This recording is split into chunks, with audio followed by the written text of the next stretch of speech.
मेघालय और असम के बॉर्डर के बीच एक शुनशान जंगल में रात ने अपनी काली घनी चादर ओढ़ ली थी। चारों तरफ अंधेरा ही अंधेरा था। दूर दूर तक कोई दिखाई नहीं दे रहा था, न किसी की आवाज आ रही थी। उस रात विवेक अकेले उस जंगल को पार करने में लगा था। उसके चेहरे को देखकर ऐसा लग रहा था कि जैसे वो किसी बहुत बड़ी मुसीबत में है।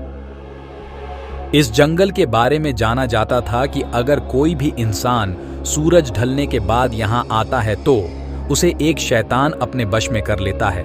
वो फिर ऐसी जंगल में हमेशा हमेशा के लिए कैद हो जाता है।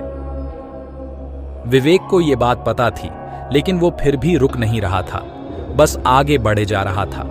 जंगल के आखिरी छोर पर एक नदी बह रही थी और उस नदी को पार करते ही असम सीमा शुरू हो जाती थी। उस नदी के ठीक बगल में लकड़ी से बनी एक पुरानी हवेली थी। हवेली के आगे एक बोर्ड लगा था जिस पर लिखा था वशीकरण बाबा। गांवों के लोगों का मानना था कि उस हवेली में कुछ अजीब है। वहां ऐसी शैतानी ताकतें हैं जो हवेली में रहने वाले वशीकरण बाबा के मंत्रों की ताकत से इस दुनिया में आ गई हैं। विवेक अब उस हवेली के ठीक सामने खड़ा था और जोर जोर हाँफ रहा था। उस हवेली के दरवाजे पर एक बड़ा सा चौकोर निशान बना था, ठीक वैसे ही जैसे किसी मंत्र तंत्र की किताबों में होता है। विवेक ने हिम्मत जुटाई और दरवाजा खोला। अंदर उसने देखा कि एक बेहद अजीब सा दिखने वाला बाबा वहां कुछ हड्डियों के साथ कर रहा है। बाबा की नजर तुरंत विवेक पर गई। अब वो जोर जोर से बड़े ही डरावने तरीके से मंत्रों को बोलने लगा। विवेक बाबा को देखकर घबरा गया था, लेकिन वो जिस मकसद से बाबा के पास आया था उसे पूरा किए बगैर वो कहीं नहीं जा सकता था। आज से 2 दिन पहले विवेक की शादी को 2 साल होने को आए थे। वो अपनी बीवी वर्षा से बहुत प्यार करता था,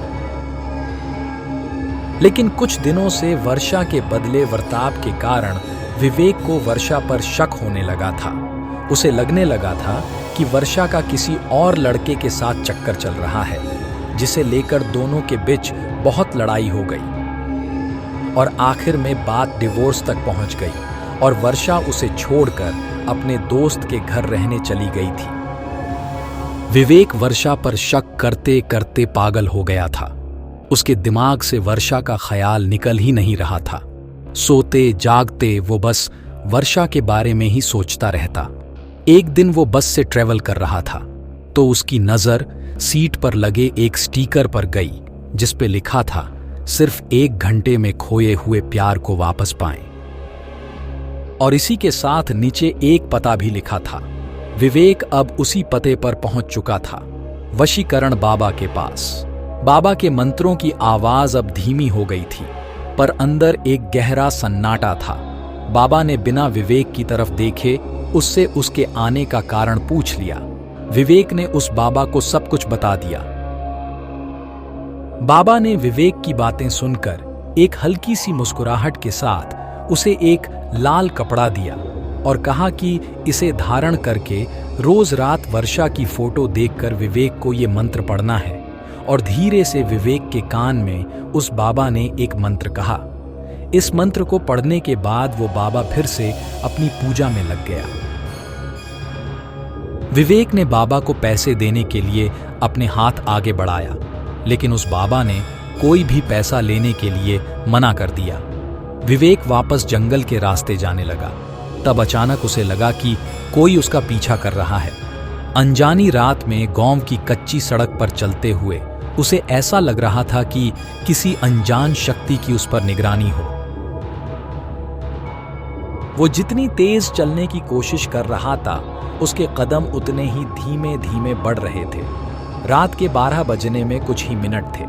विवेक अपने घर पहुंचा। उसने बैग से वर्षा की तस्वीर निकाली और बाबा का दिया हुआ लाल कपड़ा पहना और बाबा का दिया हुआ मंत्र का उच्चारण करने लगा।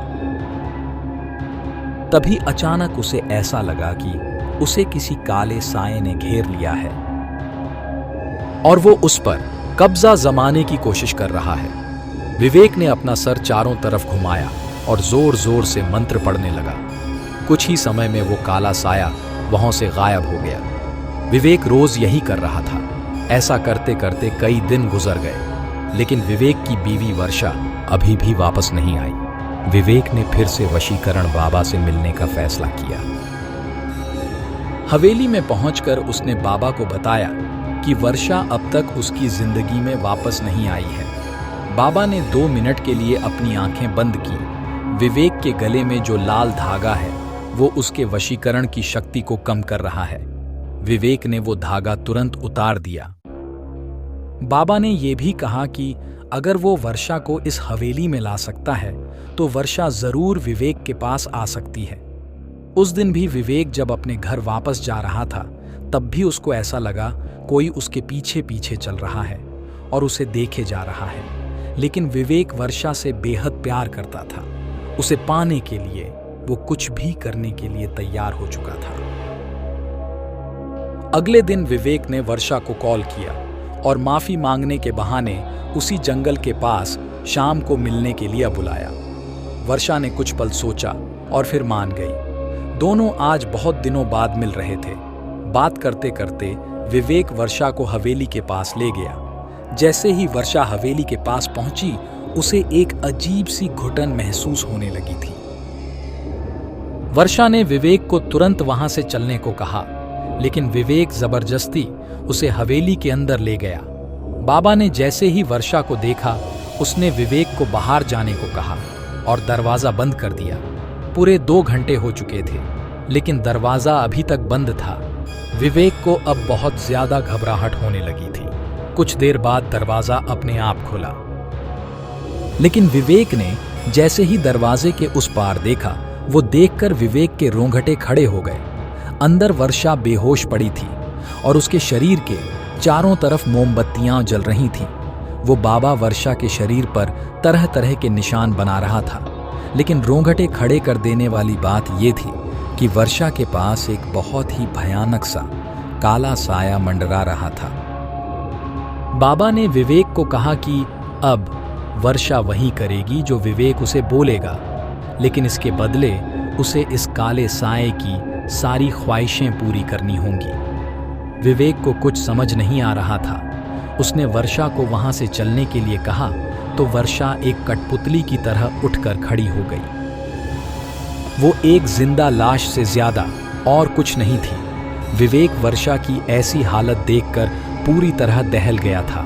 उसने बाबा से गुस्से में कहा वो वर्षा को पहले जैसा बना दे, लेकिन तभी काले साए ने विवेक को पीछे से धक्का दे दिया।